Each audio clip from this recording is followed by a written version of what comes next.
Channel. और ये है मेरा कुंभ मेला का पार्ट 2। होप आपने मेरा पार्ट 1 देखा होगा। मैं यहाँ पे मैंने आपको अपने एक्सपीरियंस शेयर की थी, हम कितनी दिक्कतों के साथ जो है कुंभ पहुँचे हैं और आपको किन बातों का ध्यान रखना चाहिए कुंभ पहुँचने से पहले। सो गाइज़, हम पहुँच चुके थे कुंभ और हम तैयार थे गंगा जी में डुबकी लगाने के लिए। बहुत ही सुंदर दृश्य था, थोड़ी सी भीड़ भाड़ थी। और चलिए, हमारी कुंभ जो है गंगा स्नान जो है स्टार्ट हो चुका था। आर्यो आरा और बहुत ही इन्जॉय करने वाले थे। पहली बार वो गंगा जी के स्नान करने आए हुए हैं।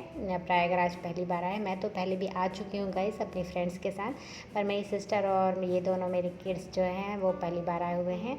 बहुत इन्जॉय किया। पानी बहुत ठंडा था गाइस, तो बी केयरफुल है ना। आप हेड बाथ लेने वाले हो, सर से नहाने वाले हो, तो आपको हो सकता है थोड़ा बहुत सर दर्द हो, जैसा कि हमने भी फील किया था। तो हम बता दे रहे हैं कि आप थोड़ा सा ध्यान रखिएगा।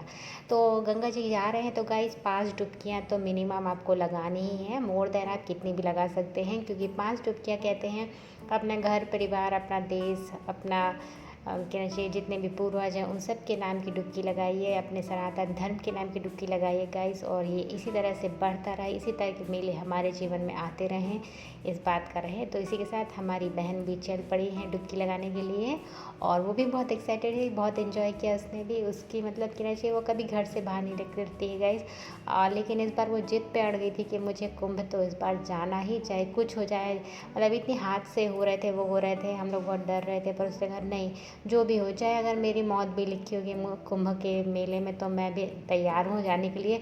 तो फाइनली गाइस, आज हम उसकी जिद की वजह से ही महाकुंभ जो है, जो 144 साल बाद आया गाइस, उसका हम जो है मतलब लाभ उठा पाए। तो हमारी दीदी को बिग बिग थैंक्स है गाइस। और इसी के साथ आप एक लाइक दे सकते हैं मेरी सिस्टर को गाइस, है ना। वो मतलब है तो हाउस वाइफ, बट बहुत इंटेलिजेंट है। और मैं बता नहीं सकती हूँ, हमारे घर में भले वो घर पे रहती है, पर वो अपना पूरा टोटल जो है अपने आप को अप टू डेट रखती है। तो इसी के साथ वो बहुत एंजॉय कर रही थी। बस हम मिस कर रहे थे अपने भाई को, कि हमारा परिवार कंप्लीट हो जाता अगर वो आ जाता तो। और फिर मैं निकली यहाँ से, तो गंगा मैया को मैंने किया प्रणाम, और फिर इसी के साथ हम भी चल दिए डुबकी लगाने के लिए अपनी बहन के साथ। हम दोनों बहनों ने मिलकर डुबकी फिर से लगाई, है ना। और इसे नहाते समय वही 5 डुबकी लगाना है गाइस सबसे पहले तो, है ना। और हमने बहुत ठंडा पानी था, मैं तो बहुत ही ज़्यादा लग रहा था, पानी बहुत कम था गाइस। थोड़ा सा और इसको सिस्टमेटिक बनाना चाहिए था, थोड़ा मतलब पानी और होना चाहिए था, क्योंकि डुबकी लगाओ तो बस कमर तक का पानी था, कुछ मज़ा नहीं आ रहा था। बट ठीक है, क्या कर सकते हैं, यहाँ तो आने वाले बच्चे बूढ़े जवान सभी हैं, तो उनको ध्यान में रखते हुए इस तरह का बैरिकेड बनाया गया था। और फिर हमने एंजॉय किया अच्छे से। आप भी आइए, ज़रूर नहाइएगा इस महाकुंभ। अगर ये महाकुंभ आपसे छूट जाए तो कोई बात नहीं भाई, आने वाला है। तो 6 साल बाद आप अर्धकुंभ जहाँ आए, तो वहाँ 12 साल बाद जहाँ आए तो आप नहा सकते हैं, कोई दिक्कत नहीं। हम तो पहली बार कुंभ के मज़े ले रहे हैं इतने सालों से। ये सब सोशल मीडिया का ही कमाल है गाइस, कि इसको इतना ज़्यादा दिखाया गया है इस बार कि सभी लोगों को पता चल पाए, वरना तो आधी से ज़्यादा जनता को पता ही नहीं रहता था कि कुंभ क्या है। सुना है पर इतना नहीं था, पर इस बार इसका जो प्रचार प्रसार ज़्यादा हुआ, उसकी वजह से सभी लोग इसका जो है आनंद ले पाए। तो यहाँ पे चेंजिंग रूम थे, उतने अच्छे वेल मैनर्ड नहीं थे, पर ठीक है, काम चलाओ थे। हम जल्दी से चेंज करके वहाँ से आ गए, और फिर हमने गंगा मैया की पूजा की। हवा इतनी तेज़ चल रही थी गाइस कि हम जो कपूर है वो हमारा जल ही नहीं रहा था। बहुत मुश्किल से हमने कपूर को जला पाए, और बहुत सोचा था ये लाएंगे वो लाएंगे, पर हमारा मतलब प्लान ही नहीं बन पा रहा था। पर कहते हैं ना, अगर भगवान का बुलावा आता है तो हम फिर कैसे भी पहुंच जाते हैं। तो बस यही समझिए गाइस, हमारी प्लानिंग तो थी, पर इतने हादसे और उसके चक्कर में हमारा प्लान जो था वो डगमगा रहा था। फाइनली हम बना के आए, लेकिन हम बहुत तैयारी के साथ नहीं आ पाए। सोचा था कि गंगा मैया के लिए हम लोग चुनरी, साड़ी और जो पूरा श्रृंगार का सामान होता वो सब लेकर आएंगे, पर हम नहीं ला पाए। तो क्षमा है गंगा मैया, नेक्स्ट टाइम ज़रूर लाएंगे। तो इसी के साथ हमने अपनी पूजा अर्चना की। हाँ गाइस, आप यहाँ से बालू ज़रूर लेकर आना गाइस। कहते हैं नर्मदा जी के पत्थर जो होता है उसके कण कण मतलब पत्थर पत्थर में जो है भगवान शिव होते हैं, इसी तरह गंगा मैया के रेत के एक एक कण में जो है शिव जी होते हैं। तो ज़रूर इस बालू को अपने साथ घर लेकर आएँ, और जब भी आपके घर में कोई अच्छा कार्यक्रम हो रहा हो तो इस बालू को ज़रूर रखें, ताकि आपके साथ गंगा मैया और शिव जी का जो है आपके पास आशीर्वाद रहे। तो इसी के तहत हमारी जर्नी स्टार्ट हो रही थी यहाँ से अलविदा लेने की, और हमने सोचा थोड़े 2-4 फ़ोटो क्लिक कर लेते हैं यहाँ पर जल्दी जल्दी। भीड़ बहुत ज़्यादा थी और धूप भी बहुत ज़्यादा हो गई थी। मेरी सिस्टर को धूप से एलर्जी है गाइस, तो इसलिए हमने सोचा जल्दी जल्दी फ़ोटो क्लिक करते हैं, क्योंकि उसकी खुजली होना स्टार्ट हो चुकी थी।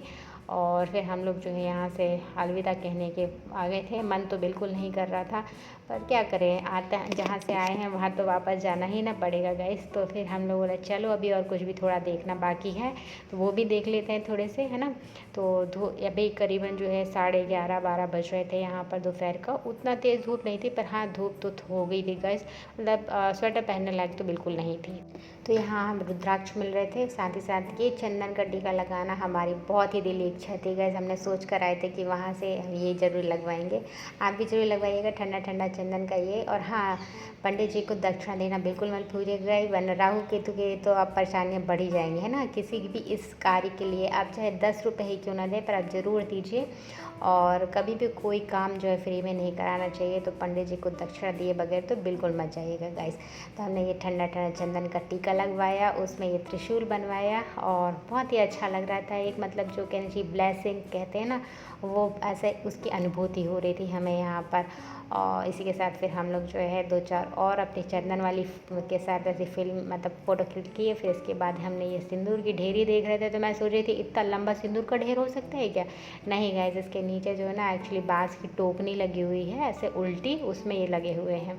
फिर हम आगे बढ़ते हैं, वहाँ पर रुद्राक्ष मिल रहे थे। आप ले सकते हो इन बच्चियों से रुद्राक्ष गाइस, ये 50 रुपये का एक दे रही हैं और ओरिजिनल है वो गाइस, तो आप ले सकते हैं। इसी के साथ हम आगे बढ़े तो थोड़ा सा सिंदूर हमने घर के लिए ख़रीद लिया पूजा स्थल में रखने के लिए। और फिर हमें भूख भी बहुत तेज़ लगी हुई थी, तो हमने कहा चलो चेकआउट करते हैं क्या है यहाँ पे खाने के लिए। तो तंदूरी चाय के बारे में तो आपने बहुत सुना होगा ना गाइस, तो हमने कहा चलो हम भी ट्राई कर लेते। यूट्यूब में देखा तो वो खोलता हुआ कुछ ऐसा निकलेगा, वैसा कुछ होगा। तो गाइस हम ठग गए कहना चाहिए। 30 रुपये की ये छोटा सा कुल्हड़, जो जैसे कुल्हड़ को गर्म निकाला और चाय डालिए। ये भुट्टे भी गाइस 50 रुपये का एक था, है ना। और फिर हम आगे बढ़े तो ये एक महर्षि जी का एक बहुत बड़ी सी स्टैचू लगी हुई थी, अच्छा लग रहा था देख के इसको भी। छोटे छोटे बच्चों के खिलौने थे, वो भी मैंने थोड़ा सा कैप्चर कर लिया। ये मुझे बहुत अच्छे लगते, क्यूट। मैं खरीदती तो बिल्कुल नहीं होगा, तो ना ही अपने बच्चों को खरीदने देती हूँ, बकवास पैसा वेस्ट कहती हूँ। पर ठीक है, देखने में सुंदर लग रहे थे। थोड़ा सा आगे जाके सॉफ्ट टॉय की भी इस तरह की बहुत सारी दुकानें थी।